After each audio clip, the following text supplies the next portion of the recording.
only way you're ever gonna learn. You look back and it's all in the past. I'm dwelling on that. Good evening and welcome to NUFC Matters with me, Steve Ray. That is the 5-minute rant, which means I'm joined by Chris and by Pete. Good evening, lads. Evening. Good to see you on. I do want to make a little announcement. It's obviously with regards to Ladies' Night. It is still going ahead tomorrow. It'll have a rather reduced panel, as many of you will have seen. There's been a little bit of reshuffle, if you like, as the government would call it.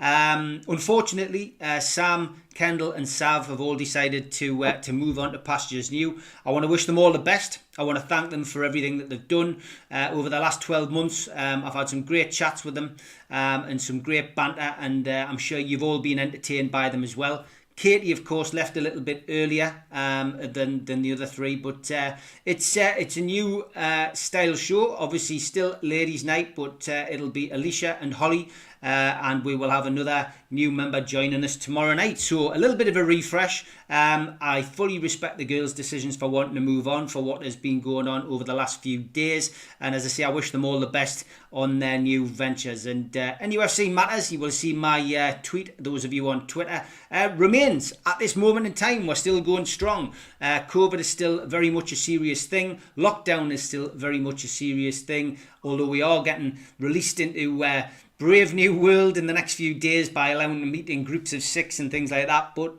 look, it's this hasn't been planned, this show. It was generic. I sat down and offered to do this show for me, for my mental health, and to give me something to look forward to doing and talking with like-minded people, but also really to keep you entertained during this hard time. Will it survive after lockdown is the big question. I don't know. I keep saying that. I really don't know. There will be shows that will go. There'll be shows that might stay. I live a busy life when COVID and lockdown isn't on. And from my perspective, with a heavy heart, it'll probably mean that a lot of the shows will go. But look, who cares? There's nothing stopping the guys going off and doing it themselves. They've all built the competence up. They've all done really well over the last 12 months. They've all done it for free.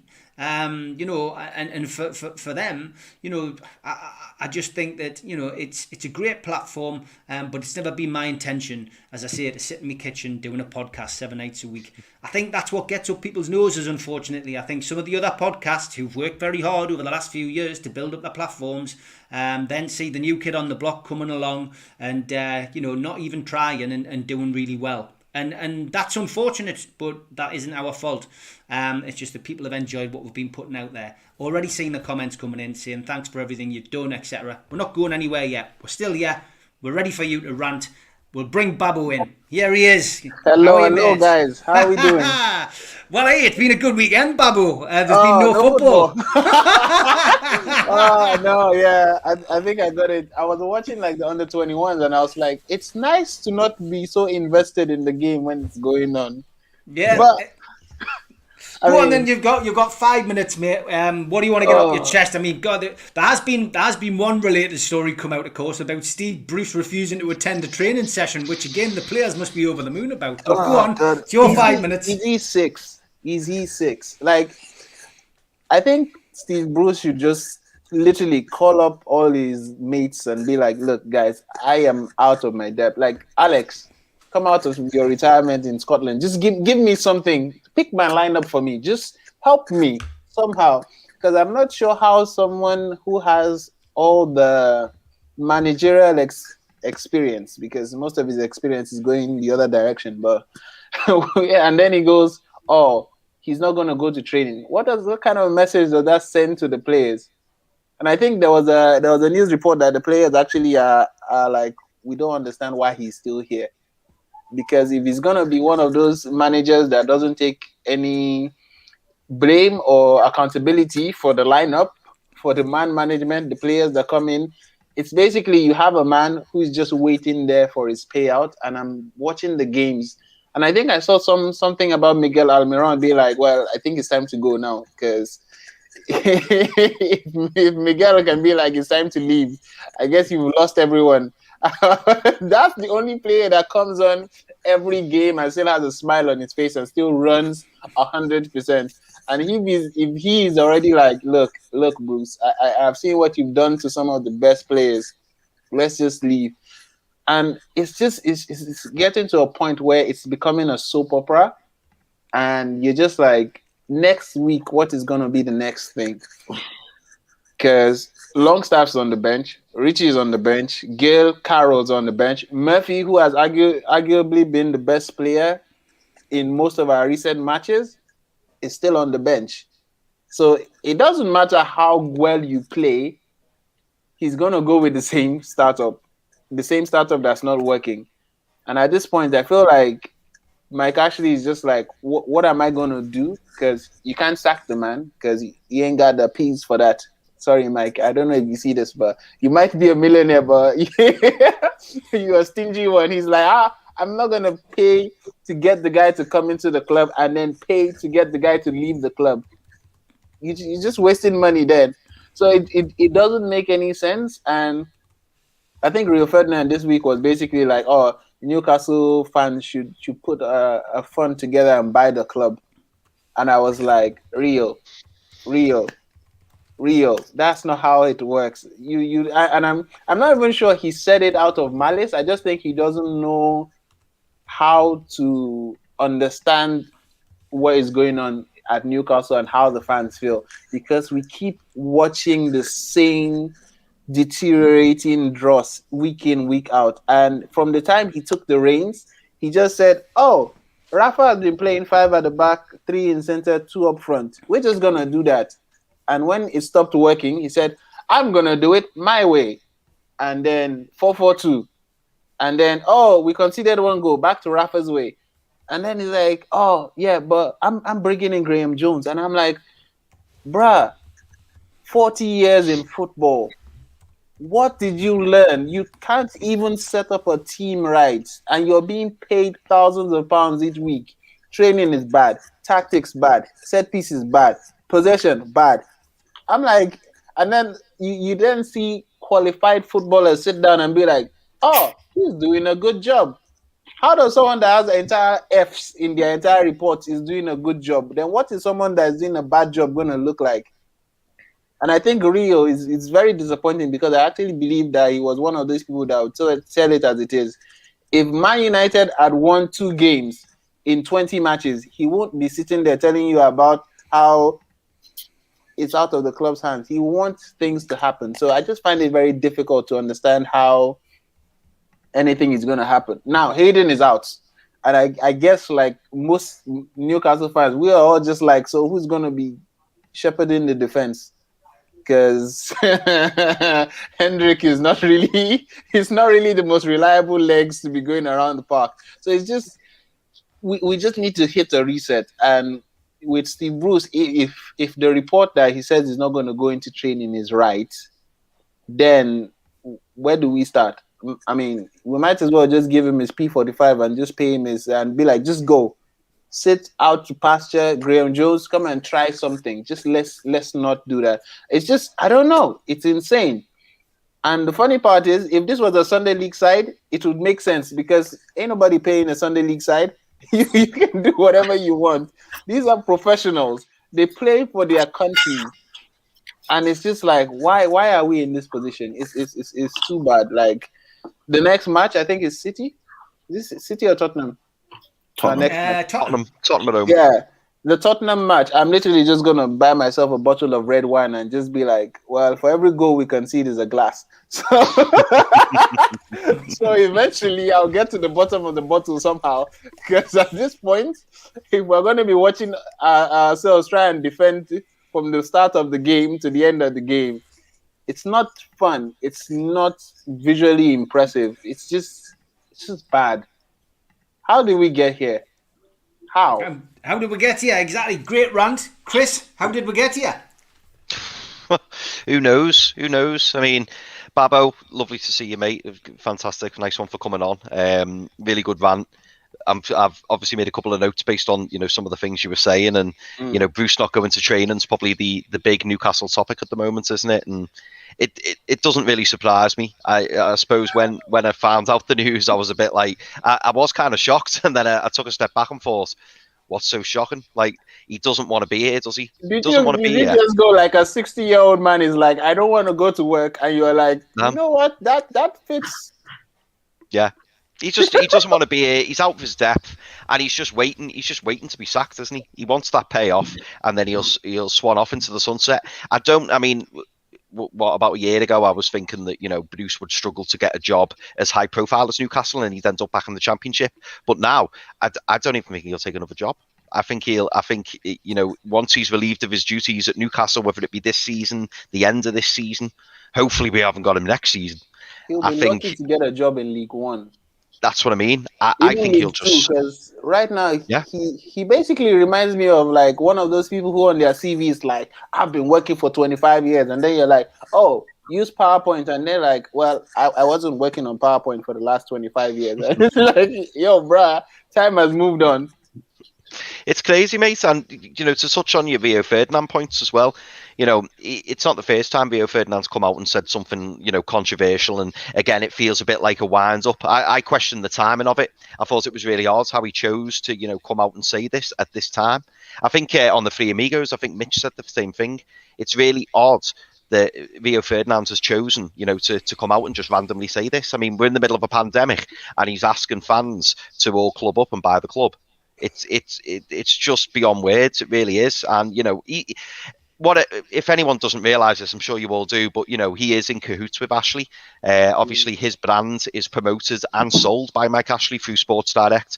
So when Rio Ferdinand came out with that, I kind of just half switched off. I just thought this is like, what are you supposed to surprise. Say? Yeah, it's no surprise. It really wouldn't surprise me if the PR teams have been in touch and said, "Oh, listen, Rio, have a word and say something, just to kind of like wind the Newcastle fans up again," because that's certainly how it felt.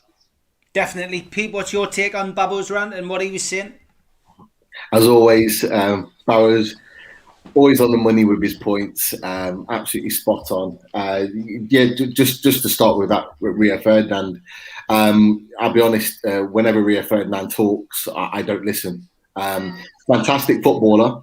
Fantastic footballer. One of the best centre-backs England have ever had in their history. But as a pundit, he is one of the worst. He hasn't got a clue what he's saying. He's literally living off his profile as a player, which is why he's on the TV at the moment. And that's it. So I don't listen to what he's got to say. And he's obviously listening to the likes of Savage and Sutton and realising that if he makes negative comments, then it's just going to mean that the Newcastle fans are going to jump on it. And that's exactly what fans have done. So we're just playing into his hands by reacting. So I don't listen to what he's got to say, if I'm honest with you. Again, really good points by Steve Bruce, about Steve Bruce, should I say. One of the things that surprises me is how surprised a lot of the Newcastle fans are, realising that Steve Bruce isn't taking training. If you look at a lot of the articles that have been written over the past year, they've been stated quite a few times that he doesn't take training, and a lot of times he spends training sessions in his office and doesn't even really take them in. Now, I'm not surprised by the fact that there was all this talk about him not being at training or whatever, because look, let's face it, tactically he doesn't have a say on anything because he hasn't got a clue. So he's literally leaving it to his staff to do the job for him. So that doesn't surprise me at all. The players don't have any respect for him. They don't want him as manager, or certainly the vast majority don't. So why does he need to be there? And it wouldn't surprise me if it's something that's been agreed, if I'm honest with you, to give Graham Jones his opportunity to do what he was brought into to do, and that's to get the team playing in a tactical system, in a tactical way in which he's going to get points. And he's just the kind of figure guy on match days. Is it right? No. But actually, if it's going to get his results, so be it. let it happen. I don't care if he takes training Monday to Friday. As long as we have 3 points, we just need 6 points for the rest of the season at this point. Because I am not. It's very odd to see a grown man go, I know you pay me for my job, but I'm not going to do it because I feel hurt. And then the same person wants to come out in a press. Like I don't understand if it's me that does not understand modern football, but. When I was started watching football, I was like, your manager was like the person that he would take a punch on the chin and he won't flinch. Yeah. Now it's like, oh yeah, but I feel. I'm like, no, nobody is paying for your feelings. We just want If we're not going to get 3 points, let them work for those 3 points. That's all we want. And the problem I have is I don't understand why it's so easy to demonize the fans who are telling you, look, guys, we understand that you're all professionals. We are watching this game week in, week out. We can see the slow meltdown of everything that builds a club. And they're like, oh, no, you guys, you just pay for our fees. You just pay to come and watch the game. You don't have an understanding of it. And I feel like it's that disconnect between the professionals and the people that actually watch the sport. Because without the people that watch the sport, ain't nobody gonna be paying thousands of pounds for these people to come and be talking nonsense on TV, right?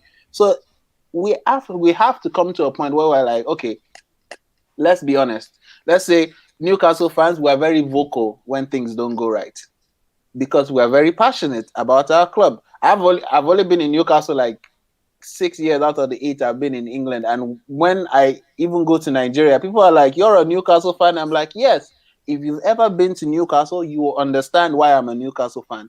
I'm not just a fan of Newcastle because I just no. I went to the stadium. I see the way the city and the football club is intertwined. So when you break down the football club, you don't just ruin the club. You ruin the city and the regions around the city that are growing from the club. So when Newcastle fans are screaming their heads off, it's not just because of the football. It's because of the football and how it affects the entire city. We are not like Manchester that have 2 world clubs, right? We don't get to have, Manchester City is out of Champions League, then United is there, and you still get the economy flowing. It doesn't work that way.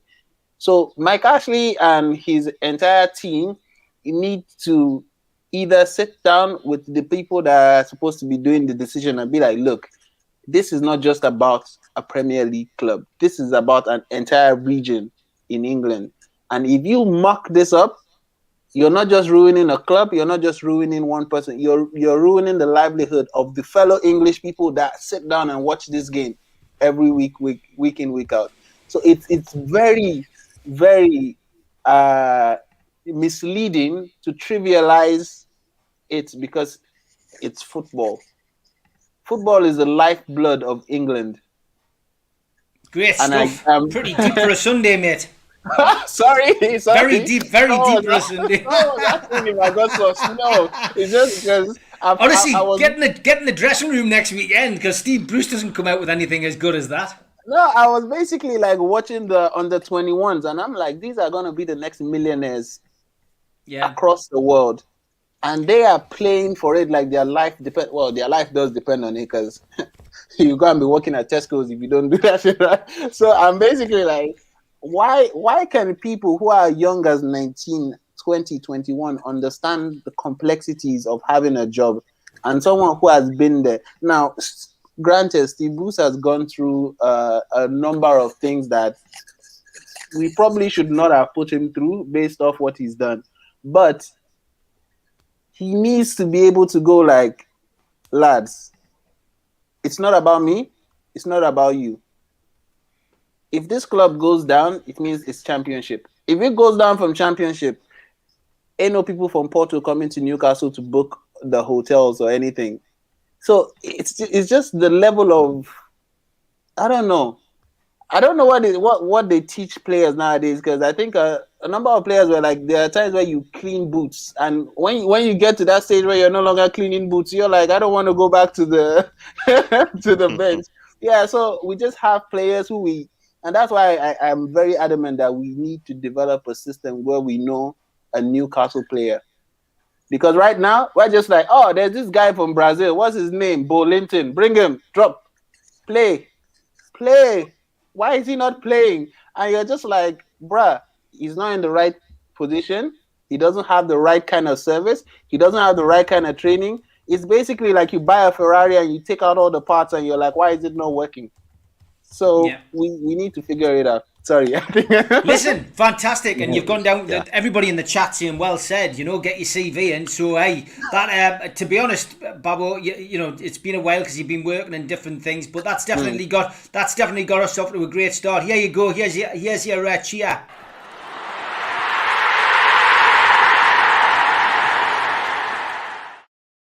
That's the Thank top you, one. lad. Jackie Milburn scoring, mate. Listen, have a good week. Hopefully see you next week, pal. Okay, Take care. You too, lads. Take care. Take care, What Babbo. we do. Bye, mate. Great to have Babu on, part of the team on occasions when he's not working. We've got 3 people in the green room, so we better get cracking. We've got Funby next, then we've got Ben, then we've got David. So, Funby, good evening.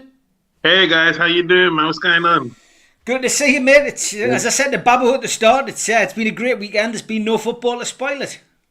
Yeah, I mean it's quite sad because I hate international break because you're like, oh my god, we have to wait. But with the way the team's playing, you're like, you know what? Maybe we need like 3 more international breaks before we come back. Yeah, exactly. Yeah, it would be handy, wouldn't it? It would be handy. It would. Go on then. What's your take? We haven't seen you or heard from you for a few weeks. So, what's your take on recent events, mate? Go for it. I watched the Brighton game, and one thing I've noticed this season is, everyone talks about what's going to happen before the game, what to expect, who to start, and I'm always just quiet because I'm always like, what do you expect under Bruce other than the same thing, a complete surprise of what's going to happen against Brighton? This is one of the games that we need to win, and we played like. Brighton looked like they were Barcelona in the first half. We were pegged back into our half so deep, and we had no outlet. And I just realized that under Bruce, we have no chance. Under this regime of Mike Ashley and Bruce, the club has gone so far down, it's embarrassing. Actually, under Rafa, we were going somewhere. I'm not even trying to bring up Rafa, but the club was stable. People were talking about the football, whatever. But we actually had a foundation to build on. And Mike Ashley has managed to just ruin all of that, just destroy all that work. We were going somewhere, and now we're just falling into some kind of just embarrassing. I don't even think we're a club anymore. It's just a joke. You've got Agbara talking about the players let him down, and why is he playing Joe Linton when we have Andy Carroll and Dwight Gill because they've been scoring hat-tricks all season. It's just a complete joke. And I honestly feel like if we get relegated, it's fine. Like, I don't mind how much this club has to suffer because Mike has to go. Like, there's no point in staying in the Premier League. For what? So we can watch this again? So we can look forward to this? The whole summer is going to be reports of our club being a joke and us linked to players that we don't even need because he wants to come and play under Bruce. It's a whole joke. We've lost our way. We've lost our identity. And it's just, for me now, it's just watching a relationship just completely destroyed and continue to just go on. And it just has to stop because it's bad, man. I didn't even recognize the team the other day. I'm watching it thinking, when did Newcastle become this team? Brighton was so confident. Why can't we play like that? We just looked terrible. And it was desperate because we're better than this. Like, this is not about winning the league or being in the championship. We can play better than this. Like, seriously. Like, come on. This is a professional football club. And we came out playing as if we were at top of the league. And we had games to spare. We've got Tottenham, Leicester, Liverpool, City coming up. And that's how we play. They must be licking their lips when Newcastle come to town. Oh, this is a definite 3 points. So we got some big problems, Steve, man. And it's sad to see because we've been here before. It was like jokes before, but this time it's serious. When you see teams like Nottingham Forest who were in the Champions League before, and you see them in League One, and you're like, what are they doing there? This is how it started. Bad management and continuous bad decision. We could be in League One and we don't even know why. So it hurts to see, but as long as Mike Ashley's there, I don't mind what happens to us because he has to go, man. He just has to go. Funby, as always, brilliantly put across. Pete, what's your views on those points that he's made?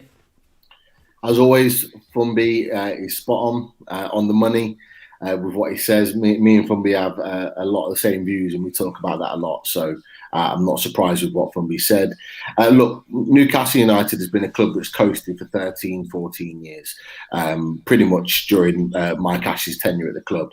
But certainly in the last 18 months, since Steve Bruce walked through the door, we're now sinking. Yeah. And we're sinking at a rapid rate at the point where, you look at Leeds and you look at various other clubs that have gone down into the point where we will not return. And I've said it before, we're dying right now. We're dying as a club. Everything's falling apart. Now, you made a really good point for me with regards to previous clubs like Leeds, like Forest, and all the rest of it. Bad finances, bad ownership, bad management, bad decision making across the board of all those clubs, which is why they've found themselves where they were for long periods, in the Championship, League One, lingering around there. The difference with us is that we should have been, and quite easily could have been, those type of clubs, and we will be at some point if there's not a change of ownership. But it's always been that Mike Ashley's always had an extra 50, 60 million just to bump up the club, just to do enough to get us back into the Premier League, to then just continue his way of just keeping us coasting. And it's getting to a point now, and COVID's played a huge part in that, where he's not financially able to do that anymore. His businesses outside of football aren't doing great. He's running out of money, and that was happening before COVID. It's probably even worse now. And we need that change of ownership, which is why I'm convinced that he will sell regardless of whether we're in the Championship or whether we're in the Premier League. I think he just wants it off his shoulders now. I think it's too much for him. And he's got other investments in the Middle East that he's focusing on, where he can kind of recoup that money and start branching out in a different direction. So look, we're in a very, very difficult position right now. Now, you asked the question about why we can't play the type of football Brighton plays. Simple. We don't have a manager that's tactically or has a football mind to put those type of performances out, or get the players to put those type of performances out. Have we got individual better players? Definitely. I believe we've got individually better players than most of the teams in the bottom half of the Premier League. We should be very, very comfortable right now. Talking about getting this takeover done and who we're going to sign in the summer, not talking about a relegation battle. Now, the problem is you have to have a philosophy. Brighton have got a philosophy, a way of playing, without having the quality of players in order to make it really, really work. And that's the difference. Villa haven't got a philosophy and a way of playing. Grealish. And they've got Jack Grealish, who is not just a fantastically talented player. He is a leader. He is a captain. He leads by example. And all those players that are not as good as him raise their game by 15%. And that's why you see Villa where they are. The Leeds have got a manager who is outstanding. Outstanding manager with great mentality that gets average players playing for him in a certain type of way. You look at Leeds' players, I'm sorry, individually, I wouldn't take hardly any of them. I wouldn't even take Bamford over Wilson, and I'm being deadly honest right now. No, you put Bamford in any other team in the Premier League, and he's shocking, right? It's because the style of play allows him to play a certain way. This is what Rafa Benitez had for us for 4 years. He made average players better players. He made Jose Perez, who was costing 1.5 million, into a 30 million pound player. Whether you think he's valued that or not, he got him sold for 30 million, because that's what Rafa Benitez does. A good manager, a quality manager, a world-class manager makes the difference. And that's what we're dealing with right now. We're dealing with Steve Bruce, who doesn't even want to take training sessions, who doesn't want to be at the club, and is waiting for his £4 million payout, that's managing this team. So these performances are not a surprise for me. One of the things that you said is that, and I'm just going to finish on this point before Chris comes in, with the Newcastle team, when the team comes out, when we're on Match Day Live, I don't even really talk about it. I don't like to talk about it too much, because I'm not expecting anything different from it.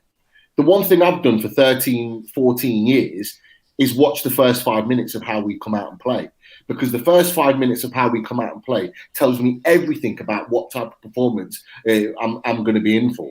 And I said it on Match Day Live against Brighton. Within 3 minutes, I could tell that it was going to be a very, very difficult 90 minutes, because those players did not look up for it. Tactically, we were all over the place. And that's just the reality. We could have anybody on the pitch. Anybody. We could have ASM, we could have Wilson, we could have St. Maxim, we could have Miggy, we could have anybody. But it's about how we start the game that determines whether we're going to get a point. And that's exactly what I'll be doing on Sunday when Spurs come to town. Good stuff. We've got quite a few waiting, Chris. So I'm going to jump. I'm going to jump on. But Fumby, as always, mate. Great points. Great to have you on, mate. You take Thanks, care. man. Top Take man. care, man. Top man. Take care, Great Fumby. rant by Fumby there. Ben next. Good evening, Ben. How then? How are you doing?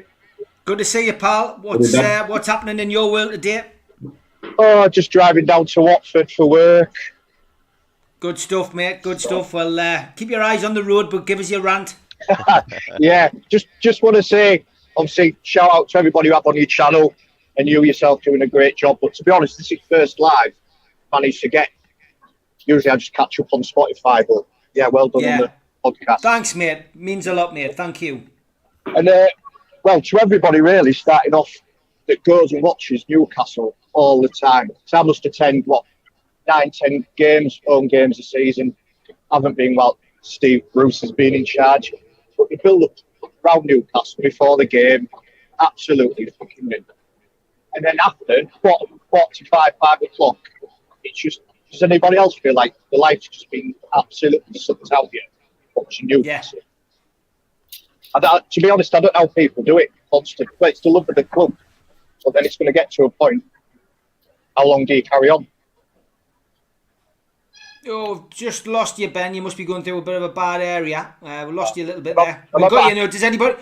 Yeah, you're back. Does anybody feel like they've had the life sucked out of them? Yeah, when they're watching Newcastle, that's where we got to. Yeah. Well, and then there's a few things. Benitez, Steve Bruce, is he actually going to manage us if we go down in the Championship next season with, say, we've got 50,000 fans? Is he going to be stood at St James's Park in front of 50,000 fans managing us? I hope he ends up walking. If he goes down, he ends up walking. If he keeps us up, Jesus, I don't know what would happen if he keeps us up. But it's not looking very likely, though, is it? Yeah, I mean, that is the big worry, isn't it, Chris? That Steve Bruce is still there in the Championship and Mike Ashley's still at the helm. Yeah, it is worrying. It's very worrying, and I think we're all hoping, aren't we, that either Bruce walks or Bruce is pushed, obviously before the end of the season. I think a few weeks ago, I probably would have said, if we go down, I think he will keep hold of Bruce, especially if Ashley's still in charge. But now, I'm kind of thinking, Bruce's position is untenable. Bruce is dying to leave. And I think even if we stay up, he'll go. If Ashley's still in charge, and obviously if we go down, I think he'll definitely go. I do, as soon as those fans come back in the stadium, I just can't see Bruce taking charge. So I take the point made, because I just don't see it happening. And in terms of what you were saying before as well about the match being draining. You've always got that optimism, haven't you, before the game kicks off? And I know I have anyway. I'm always really optimistic, and I always think, right, we can, because we've got the players to put the performance in. And as Pete rightly said, in the first 5 minutes, you go on a big downer because you think, oh no, it's one of these games. And unfortunately, we've had a lot of those recently, haven't we? And I just hope that things do turn around. And obviously the game at the weekend against Tottenham, it's a huge game. I know we say that most weeks, probably sound like a broken record, but the players have got to try and stand up and take a bit of responsibility. I mean, judging from the rumours coming out that we've just been speaking about Bruce not taking the training sessions, doesn't surprise me in the slightest. But I'm hoping somebody in that dressing room is pulling all the players together and saying, listen, come on, they've got to take ownership themselves. They've got to do something about it themselves and do it for the fans, do it for the city. Just going into our next few fixtures, all I need to look at who we're playing. Steve Bruce has got a free pass, hasn't he, for like 5 or 6 games in his eyes. Yeah, he has, because we've got some incredibly difficult fixtures coming up, and obviously we haven't won the games that we needed to win. I mean, for me, I believe we need 9 points. The reason I say that is because that would then put us 11 points clear of Fulham, and I don't see them winning 4 games. So for me, I think we need 9 points. Now, obviously, I would hope that's 3 wins. Could be 2 wins and 3 draws. I don't know. But, I don't want to go into that last game against Fulham needing something against Fulham, because I've got a horrible feeling we won't get it. I mean, I think we'll beat Sheffield United at home. I feel pretty good about that. I think it was a mistake to sack Wilder. Where the other 2 wins come from, I'm not sure. I mean, you know, we picked up the home win against Southampton, didn't we? Against all the odds when we went down to 9 men. And we beat Everton away. Nobody would have expected that. I mean, that was the bounce of Graham Jones coming in. But it's a weird season. There's teams playing at the moment, and they're not you know, on fire, and they're not the team that perhaps you would normally experience when you come up against them. So there's no reason. I mean, look at Liverpool losing 6 games on the bounce at Anfield. It's unheard of. I'm not for 1 minute suggesting we'll go and win at Anfield, but there's a possibility, is what I'm saying. Yeah, any more points you want to make, Ben? Yeah, just about Callum Wilson coming back. Everybody's putting pressure on Callum Wilson coming back. He must be sat just watching us, thinking, I'll tell you what, if none of them rest of lads can be asked, why should it be all on me? Yeah. Let's say with Almiron and ASM, they must be thinking, oh, fucking hell, you know what I mean? Pressure's on us 3 to turn up. It's nobody else's. I think I made the point on the show the other week. You know, they weren't exactly setting the world alight when they were playing ASM, Almiron and Callum Wilson. Wilson's goals, you know, a lot of them were, you know, I can't remember the exact number. Is it 3 or is it 4 penalties amongst that 10 goals that he scored? He still has to put them in the back of the net. I'm not slating him. Still the best striker we've got at the club. But ASM doesn't look like he's up for the fight. And Miggy, of course, as a lot of fans know, great at running around smiling, which he hasn't done a great deal of. Not enough at the end of his game, you know, putting the ball in the back of the net. So, yeah, look, it's you've got to hope that they come back fit and well, stay fit and well, and they help us get 3 points. Steve, can I just go for it, mate. Go for it, mate. Before we really cut Ben off and quickly, go to David. I actually think Wilson and the likes of Miggy want that kind of pressure. And every interview that I've watched in the podcast that I watched with Callum Wilson, he actually welcomes that pressure. He's the one player that actually will thrive under it. He's thrived under the fact that he wants to come to Newcastle to score the goals, to get us where we need to be. And in this case, it would be to keep us in the league. So I think he's the kind of player that thrives under it. I think Almiron believes that he has to perform if he's going to secure a move elsewhere, which all the talk of him about going to you know, a higher club, a high reputable club, you know, he needs to be putting in these performances if he's going to justify that move. So does ASM, and ASM is probably the most disappointing performer out of all of them. If I'm honest with you, because, and he's the one with the most ability out of the 3 of them. So they've all got points to prove. And look, they're our 3 best players. So you know, it's a great point that you've made, Ben. But I actually think that those 3 players, and Miggy and Wilson in particular, thrive under that pressure and will want to be the ones to keep us in the league, to prove that they're that they're capable of playing at this level, and 2, they'll be looking in the back of their minds, thinking, you know, if I put a good performance in here, you know, I've got agents of other clubs that will be looking at me, wanting me to go to get their club in the future. Yeah, great stuff, Ben. As always, mate, great points. Thanks for coming on, mate. We will hopefully see you soon, mate, and drive carefully. Cheers, Dave. Cheers, Ben. Take care, pal. Thanks, Ben.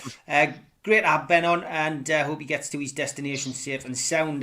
Now, David. Now, he is a man of positivity. I've seen him on the timeline quite a few times in the last 7 days. Always makes his points in the chat as well. But you're very positive, David. Are you still enthusing the same positivity this evening? Of course. Good. Come on then, give us it. What have you got to say today? You've often got your list ready, and we know what you're going to say, so go for it.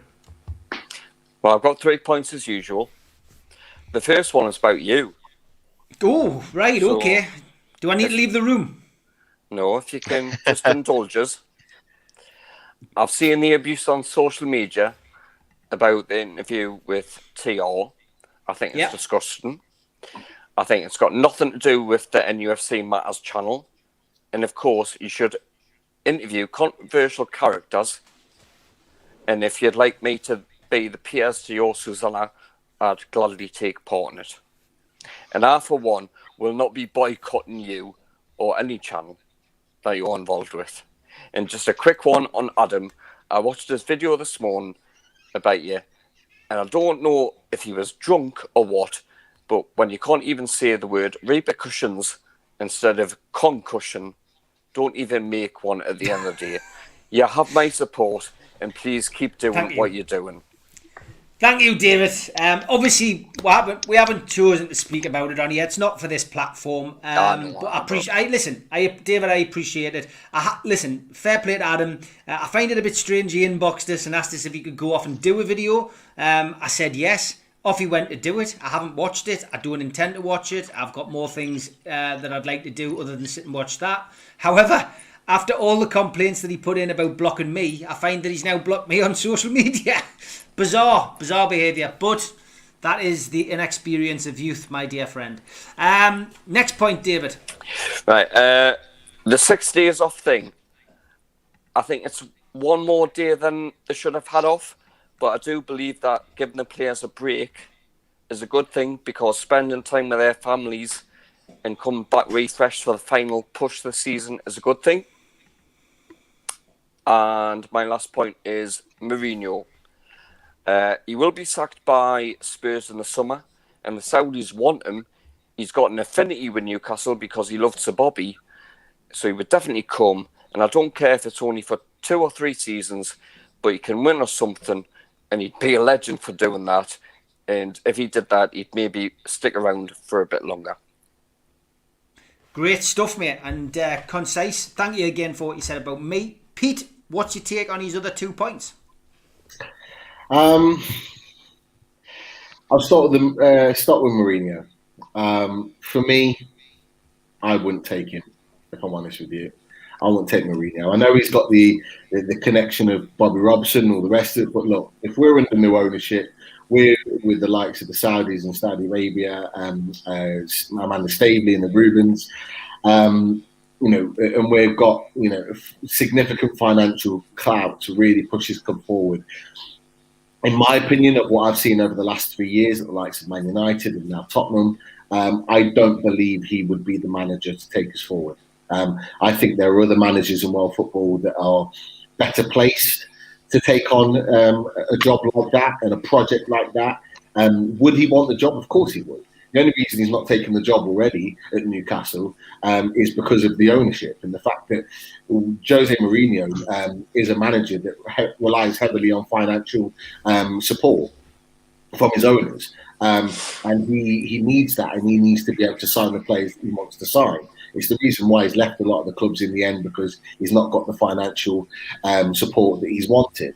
But there are other managers out there that I personally would want, if I'm honest with you, and that's just that's just my opinion. It might not be liked, but I think there are other managers out there, and I think there'll be some of the world best managers that are out there currently that would want to come to a project like this. Once, in my opinion, I hope that we've got Rafa Benitez that starts that project off for the first 3 to 5 years.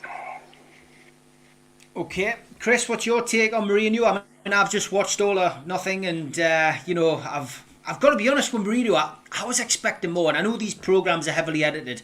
I wasn't overly blown away with the way that they did the Leeds program, but I thought the Tottenham one was good. I thought they're pretty, they got a good balance of it, but I just thought the team talks lacked what I was expecting. I don't know what I was expecting. Yeah. I don't know whether I was expecting something like Eric Cantona and the fishes follow the trawler and all that kind of stuff. But I don't know. There was a lot of swearing. I've been in dressing rooms for many years. Swearing's if things aren't good. That's just something you chuck in at a time. But it seemed to be every session. Seemed to be effing this and effing that, and I just felt, oh God, is it? You're shattering me, you're losing Jose, I still like him. And listen, I get where David's coming from. Would I take Jose? Yeah, I'd take Jose over Steve Bruce every day. Has he got a connection? Yes, he has, through Bobby Robson. Would it work? I don't know. Other big names have failed. But who knows? What do you think, Chris? Do you know what, I made up you come to me on this, because I'm gonna say the opposite to Pete. For me, I don't get me wrong, I really want Rafa back, and if Rafa came back, I'd be over the moon. And I think in terms of a project and in terms of taking the club forward, not just on the pitch, but off the pitch, I think Rafa's perfect for that. He's got a vision, and, you know, he wanted to implement that vision when he was here. So, you know, Rafa for me would be fantastic if he came back. But I've got to say, I would love Jose Mourinho. I'm a big fan of Jose Mourinho, and I did see the Spurs documentary, and I completely agree with you, Steve. I was quite taken aback by the way he conducted himself. You know, like in the dressing room, I was expecting it to be far more tactical and far more precise, whereas it kind of just seems very passionate. I get that, and you know, I expect that of Jose, but I thought it would be more you know, precision in there, and there wasn't. So that did surprise me a little bit. But I've always had this opinion of Jose Mourinho that, you know, people say he's finished, and people say, you know, that he's you know, the modern game's kind of surpassed him. But for me, you know, he's a serial winner. And I love the link that he's got with Sir Bobby. I love that for the start. But also, what I like about Mourinho is, I just think he wears his heart on his sleeve, and I think he gives his all to his club. Whoever his club is, he gives his all to them, and he really invests his time. And I do actually think he's a really nice fella as well. You know, I've seen little clips of stuff that he's done, you know, for like people outside of football and stuff, and you know, I do genuinely like the guy. But in terms of my views on him as a manager, I believe, and I've said this to my friends a lot because we've spoken about Jose Mourinho in the past when he's been with other clubs. I think that he's the kind of manager who he demands respect. And I think, you know, like when he was at Porto, you know, he took them so far, you know, beat Man United, and, you know, the furore around him was unbelievable. And then obviously he went to Chelsea and it worked, but he was at the peak of his game then, and the Chelsea players all listened to him and all respected him. And I think the problem with Mourinho of late is that he's gone into very, very big dressing rooms with big characters. You know, at Man United, he had the fallout with Pogba as well as other people. He's gone in at Tottenham. They've also, you know, got some big personalities in there. And I just think he needs to go into a dressing room, a bit like Rafa did with us, where every single player is like, oh my God, it's Jose Mourinho. And they would just they'd run through walls for him, and they'd listen to him. And I think it sounds a bit bizarre saying this, but I think if he went to a lower club like us, or, you know, like a Leicester or someone like that, or a Wolves or a Southampton, I think he'd do really well, because I think all the players would just go, wow, Jose Mourinho, look at what he's won. Whereas, you know, the likes of Pogba could probably turn around to him and go, I've won a World Cup, you didn't do anything as a footballer, I'm not really going to listen to you. So I think that's where, you know, he may fall down a little bit. He also had problems at Madrid. You know, he had a lot of clashes with players at Madrid. So I think if he went to a club who was on the up, like us, hopefully, you know, with the takeover, I think it'd be a perfect fit. I'd love Jose Mourinho. Rafa's probably my number one choice, but I would definitely, Jose would be, you know, number 2, number 3 all day in my, you know, in terms of choices. Great stuff. Anything to add to that, David, before you finish? Yeah, just quickly. He had no affinity at Man U. He's got no affinity with Real Madrid because of the time he spent at Barcelona. He's made a connection with Chelsea, because he won stuff there. But I really think that if he came here, it would just work. I think it'd blow up, mate. I think it would be unreal. Oh, and just to touch on your points as well, just to touch your point on the days off, I am one of those people that kind of sit on the fence a little bit with that. Don't get me wrong, I think it's a joke, you know, that they're having extended days off, but I take your point where, you know, sometimes people would say, you know, you do need to step back, have a few days off, recuperate, and then come back into it fresh. I'm not saying that that's Bruce's reason. I'm sure that's not his reason. It's probably just the fact that he doesn't want to be there. But I do agree with you, David, that, you know, sometimes it's better for the players to have a little bit of a break and then come back to it. Just to get out of it. To get out of it. It's toxic. It's toxic. Mm-hmm. Yeah. Yeah, it is. And quickly, Steve, I'll just say my point again. I support you, and I'll not be boycotting this channel. Top man. Thank you very much, David. Take care, pal. See you later. Thank you. What's Take care, lads. Good Take to have care, David on. Always makes some good points, David, and he's always very positive. So great to have him on. And wow, that hour's nearly flew over. Last man in is Wilfred. Good evening, Wilfred. Hello, good evening, guys. How are you? Happy Sunday. Good to see How you, are you, mate. guys? I hope What you're are having a lovely Sunday like me. What are you drinking? I'm drinking Guinness, Nigerian Guinness. Oh, he's on the Nigerian Guinness. It's the original one, I'm telling you. Fantastic, mate. Good stuff. All right. What's your rant about Newcastle tonight then, mate? Well, you know what? There's no point in me ranting about Steve Bruce again because you know my thoughts. You know where I stand with him. I think I'm actually very disappointed with Mike Ashley. Coming out to say, Bruce is loyal, is this, is that. Because of that, I'm not going to sack him. At the end of the day, this is all about the club. This is all about the fans. It's bigger than Ashley. It's bigger than Bruce. You have to do what's right for the club. Obviously, I can see this is all about Rafa still. It's about trying to make him feel bad. Like, this guy doesn't bother me. He doesn't harm me to be the best. So therefore, I'm going to give him all the support that he needs. So if you look at it, it's more like a slant on the fans. And those of us who still like Rafa, that's the reason why he didn't want to sack Bruce. If you really look at it, because what kind of loyalty is he talking about? A man that has won one game in 20 games, you're saying loyalty about what? The players don't like him. It's obvious, It's not the dressing room, It's not performing on the pitch. You're the ultimate person who would then decide, what do I need to do to take this club forward? And then you come to say, oh, I'm going to, back Steve Bruce. I think that's absolutely pathetic. And it's just going to tell us where we're heading. Unfortunately, I can't really see us surviving in Premiership, even though I really don't want it to happen. But I can't see us surviving in Premiership this season with that kind of performance at Brighton the other day. So I'm really, really, really sad, seeing what is happening to this great club, and the blame is with Ashley. He's the ultimate guy who makes all the big decisions. And you could tell he doesn't give a care about his club. He doesn't care about the fans. He doesn't care what people think. And he would do anything to make sure that the fans don't have the last laugh on him. That's the only reason why he's backing Steve, because he knows that's going to make us angry. And you can see the reaction from everybody, even the punters that always back him, the pundits or whatever they call themselves. Everybody's now saying, this is not good enough. Steve Bruce needs to go. But Ashley is all about scoring a point against us. And I don't get it.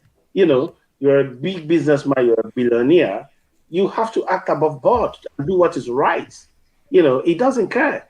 And that makes me feel sad. You could tell even the players are very disappointed. They were expecting Bruce to be sacked on the day.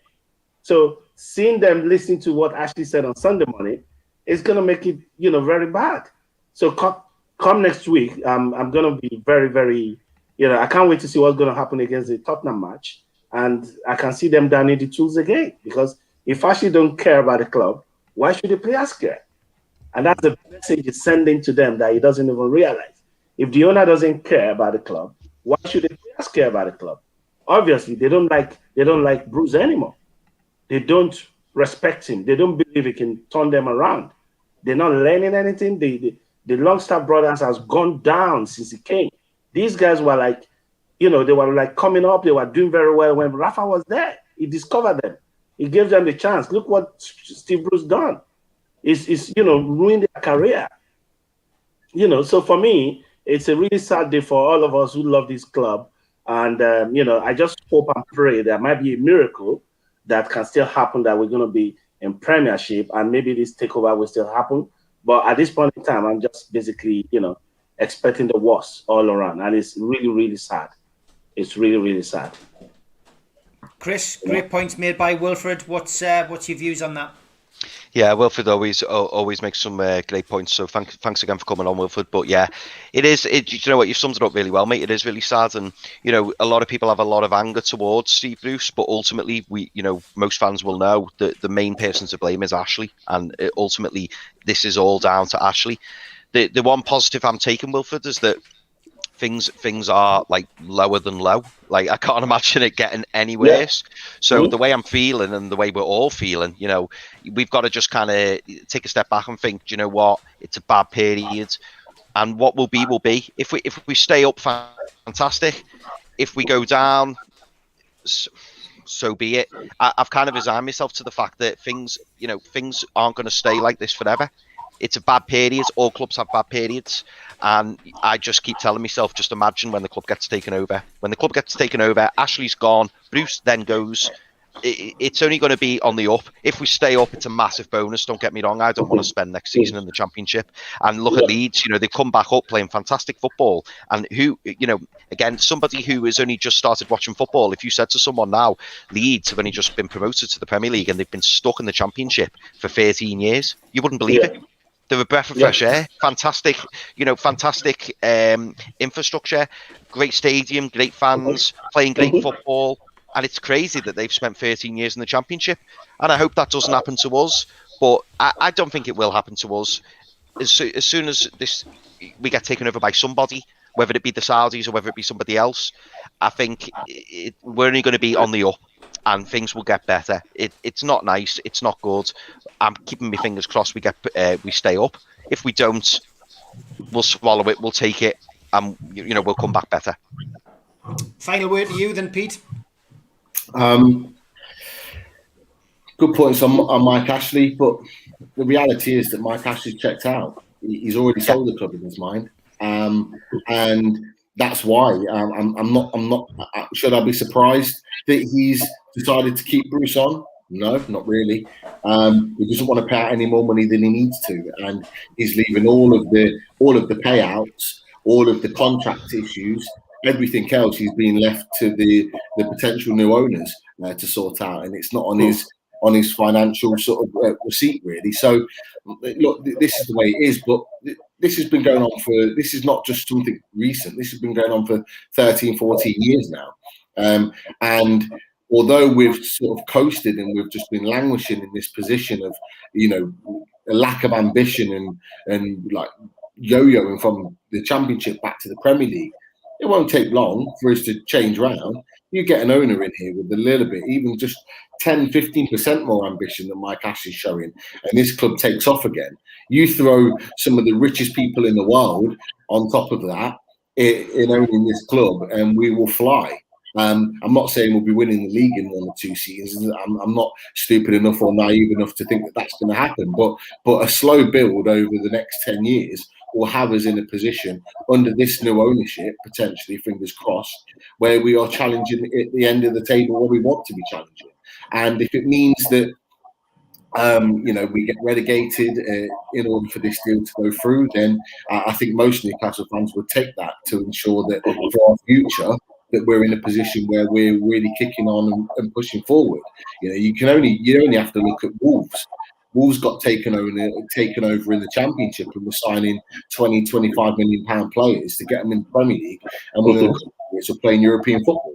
We have the opportunity to do that. Of course, we want to stay in the Premier League, but that's out of our hands right now. That is in the hands, unfortunately, of the players. It's not in the hands of the manager, because the manager is also checked out. The manager is also not wanting to be at the club, and his mindset is on that £4 million payout. So we are now putting our futures in the Premier League in the hands of those 11 players that step onto the pitch week in and week out for the next 9 games, and we're hoping that they're going to have enough to get us through. And that's the way it is, unfortunately. Yeah. Anything else to say, Wilfred? Yes, I think, I mean, we're going to divert a little bit from the football thing. I just want to quickly say something about what's been going on our Newcastle platform in the last few days regarding, Steve and all this stuff. I just want people to realize, when people are talking about racial stuffs, we need to be careful, how we just lump on everything or race this just because you don't like somebody. I mean, I'm a black man. I don't know this guy that Steve is bringing to this problem, but it doesn't mean anything. It's your attitudes towards your fellow human being. People need to be educated before they start accusing people. It's completely wrong what I've seen they've been saying about Steve. I think Steve is one of the great guys I've met on Twitter since the first day. He's been very welcoming. He's had friends in Al Walid, the kind of platform he gave Al Walid in the beginning. I was so impressed. This guy can't even speak good English, but we all embrace him. We all love him on this same platform. So how can that person now be the person that is racist or this? So it's all nonsense. We need to just try and not let this cancel culture that is ravaging the whole world right now take over our sense of reasoning. This is a football club. We're fans. We are on this platform, to have fun, to have banter, in doing that, we're going to step on people's toes. We're going to have different views. We're going to offend each other. But we must not let, the main primary reason of us getting together, which is because of this football club, to support our club, to differ on opinions, to, share ideas and disagree. And sometimes, be angry with each other. But we shouldn't let everything blow over. I've seen people resigning or this. Everybody wanted to be popular. They want to be the race champion. It's all absolute nonsense. If you've seen discrimination, you will understand it's more than just saying something about what you don't like. It's about how you treat different people. It's not what you say. It's how you treat different people. And for all I can say, Steve hasn't treated anybody differently. He's taking everybody, the Arabs, the blacks, the whites, the Newcastle people, the English people, the Southern people. We are one. So we shouldn't try and make all this new fad of council culture. Everybody wanted to be popular. Oh, I'm resigning today, or I'm not going to do this because everybody's saying this and that. It's wrong. We will disagree. We will never agree, but it's nothing to do with coloration. I wasn't born in Newcastle. I'm a Nigerian. I'm proud, but I love Newcastle. My son, loves Newcastle. He's been there many times. We don't see color. We see people.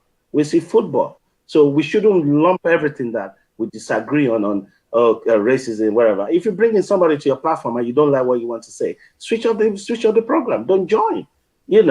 We need to try and understand that these platforms are for us to engage, to disagree, and to share opinions. We don't need to turn it into political correctness or try to score points. Everybody wanted to be popular and say, try to, alienate somebody and get everybody to hate that person because you just want to be the right guy. So I think I'm just going to say, Steve is a top guy. Everybody on this platform, they're all good people. I consider them as family, as friends. I've met quite a lot of people in this program that I don't know from Adam, that I actually went on holiday in Nigeria, and I actually met them physically. We ate together, and it was through this platform. Genga I've never met him. We spent time together. I went to his home. He came to my, sister-in-law's party, and it's on this Newcastle platform I met him. So these are the things we can do, relate with each other, build friendship, build community. Let's focus on the positive side of it and put those negative aside. That's just my point. Well said. Go on, Pete. I was just going to say, look, I said to you, Steve, when we spoke on Friday, I wasn't going to sort of put this out there, and I'm not. But the one thing I'm going to put out there is the fact that for all the stuff about, you being a racist and all the rest of it, Steve, it's a load of rubbish. I know that. I've had private conversations with you on many occasions about various different things over the time that we've known each other. And the one thing I'll say is, you look at every other podcast that's out there, Newcastle United podcast, we are the most diverse and unique podcast that is out there. Like Wilfred said, I'm, as a black man myself, and seeing the different cultures, the different religions, the different beliefs that we have, just on a match day live, you can look at the different screens and see how many backgrounds and diversity and how diverse we are as a community. And so to say that, I don't agree with it. At all, and I think it's what I think it is. I think it's. I just think it's poor. I think it's very, very easy to point the finger at somebody when you don't like them. Exactly. And I think, there's a lot of jealousy out there, and that's up to them. But you look at the people that are on the screen right now, who are from different places in the country, different beliefs and religions, backgrounds, and that's what you've created, Steve. You created that on this NUFC channel. So for people to question that, I think it is massively inappropriate. You may not agree with what's coming. Exactly. We will never agree. You may not agree with the person that's coming on that interview this week, and that's absolutely fine. I don't particularly like that person either for what he's done in his historical views. But I'm trusting in Steve, and I'm trusting in you. I'm saying this to you now, Steve, and I've said it to you before. I'm trusting in you that you're going to take that man to task. And I think, the things that you've got in place for that interview will take him to task. And I'll certainly be watching, and I'll certainly be putting my views across in order for you to push that forward to that. So actually, I think a lot of people have jumped the gun quite quickly to point the finger and to have a go when the interview's not even taken place. Let's see what comes out and let's see what happens over the course of this week. Then do your talking after that. And Thank you very much, Pete. Can I quickly join before? Can I quickly make a good point? Actually, it might just be an opportunity itself for these guys to come in and see a diverse platform, and he might just change his opinion. It might need a bit of education. We've seen a lot of people in the world, terrible terrorists, who've come back to change. They've become good human beings. How do you change? How do we change the world if we castigate the bad people? We need to educate people. We need to let people see things from the other side, from the other points, and then we re-educate ourselves. I'm learning. We're all learning. We can never agree, but to say, "Oh, this person is evil. We don't want him. We don't want him." How do you change it? It's easy to cut it out. From your point of view, and that's what people should realize. And can I quickly say this as well? In the beginning, I remember when some of these girls, I don't want to mention names, on Steve's platform, they were being trolled. Steve was one of the first people who reached out to these people to say, "Look, stop this nonsense. Let's support these girls." And he gave them the platform to come in, and we all love them. These ladies are brilliant. I don't want to mention people's name. We all enjoy them. They became famous. We all support them. Some of them are, very entertaining. They're very, very knowledgeable. So we shouldn't turn against each other. We might disagree. We should disagree. That's the whole point of intellectualism. We need to disagree, but we should not castigate each other and cancel each other. This whole thing about cancel culture, I don't agree with it. We need to engage. We need to disagree, but we don't need to promote hate. If you say now I'm going, who are you going to have left? Where are you going when you have a disagreement there? Are you going to leave that place again? When you leave and then you go somewhere, you're going to have disagreement and then you leave again. So you need to stay and let's discuss. Wherever we have disagreement, let's look at it and make ourselves more better. So for me, I just want to say, I think Steve is a great guy. He's done a lot for this fan forum, for this fan club, and I don't see anything that is more than just positive in everything we've been doing. And I say that's just my own 5 cents on this. Wilfred, honestly, thank you for coming on. Lovely for you to say that. And look, maybe this is something that needs to be debated on this channel. It's something we've never really discussed. We didn't get drawn into the whole Black Lives Matter thing when it was kicking off and whether people should be taking the knee. But it is important. We didn't get involved in that. It's not something that people were watching. But look, it's important. I'm a big believer and a big supporter of multiculturalism, diversity, like I said on the tweet earlier on. And from my perspective, I'm just doing this really because I need to clear something up for my own personal character assassination that has gone on for many years on social media, and this interview will help me do that. And that is why I'm doing it. And it is deliberately set up as the Steve Wraith YouTube channel. It's not set up as an NUFC channel, although a lot of the content on it is at Newcastle. If you go down the playlist, you will see that the biggest figures on viewing figures are the true crime stuff that I do. Over 100,000 views for the Davy Glover interview. Some of the Charlie Salvador interviews are up to 50,000 now. I think the most watched programmes that we've done on the Newcastle banner, around about 12,000 for Keith Patterson in NCSL. So, my channel's always been different. It's not been aimed at Newcastle fans per se. It's been aimed at a true crime audience, if truth be told. It was originally full of true crime videos. But when we changed it, we changed it for the better. We built a community, and as Wilfred has said, as a viewer and somebody who's now jumped on and given his views on more than one occasion, it's nice to hear something like that. And listen, I've had so many positive DMs. The minority haven't really spoilt things or caused me any pain today. I put out what I wanted to put out. I'll leave it at that. The interview will be conducted this week in the way that I see fit, and it'll go out and it'll be judged and it'll be given wide coverage, I'm sure, because of the person who I've got coming onto the show. He has a lot to say. I will have a lot to say, and we will see what happens. I won't be judged by that. My life won't be judged by that. No. Next week, everybody will be talking about Steve Bruce again, and Yeah, we will be. the tactics and everything else. And you know what? I've learned a lot. I've learned, you know, as always, that you know, I'm not a stranger to this to controversy. I'm not a stranger to doing these kind of things. Anybody who knows me will tell you that. And you know, look, there's been collateral damage. There's been people left. That's their choice, and I wish them well. And like you said, Wilfred, it's you know, you have a view on that. Other people might have a different view. But good luck to those who've left. Thanks to everybody who's remained. Nice to see we've had an extra 500 people subscribe in the last few days, and we haven't lost any subscribers to the channel, and that tells you a lot, I think. We've got a great set of people watch it. We've got a great set of people on it. Long may that continue until, you know, COVID eventually comes to some kind of natural end. But Wilfred, we've gone into extra time. Listen, thank you very much for your kind words. Look forward to seeing you again on the show. You have a good week, mate. You too. Thank you very much.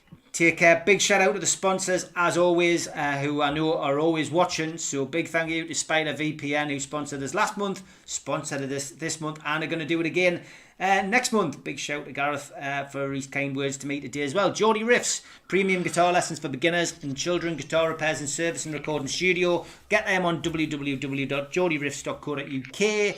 Instagram is where they want the follows. Get yourself on at Geordie Riffs, follow them on there, or Geordie Riffs Official on their Facebook page. Also a big shout out to John, who is always in the chat at qtechshop.co.uk, makers of pool tables and snooker tables in Wall's End.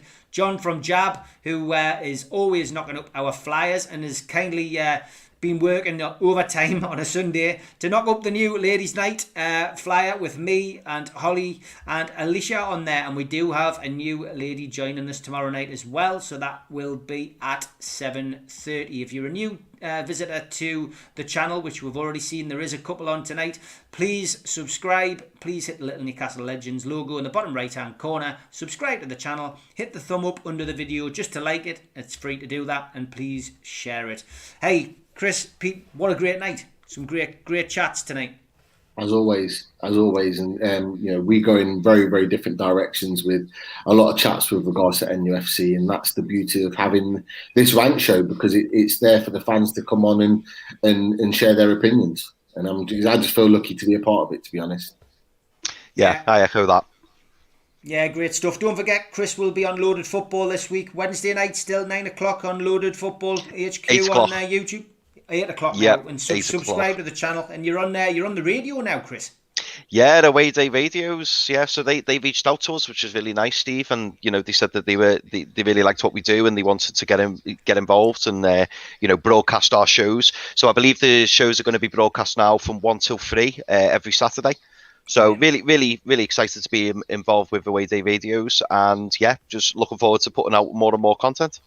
Fantastic. Get on the lads' channel. Please give them a few subscriptions. They're just starting out. They need all the support they can get. And Pete, Chris, look forward to seeing you for the Tottenham game. God, I'm not looking forward to the game. the talk's always better than the game. Yeah. Take care, lads. Watch what you're doing. Take care, guys. See you, boys.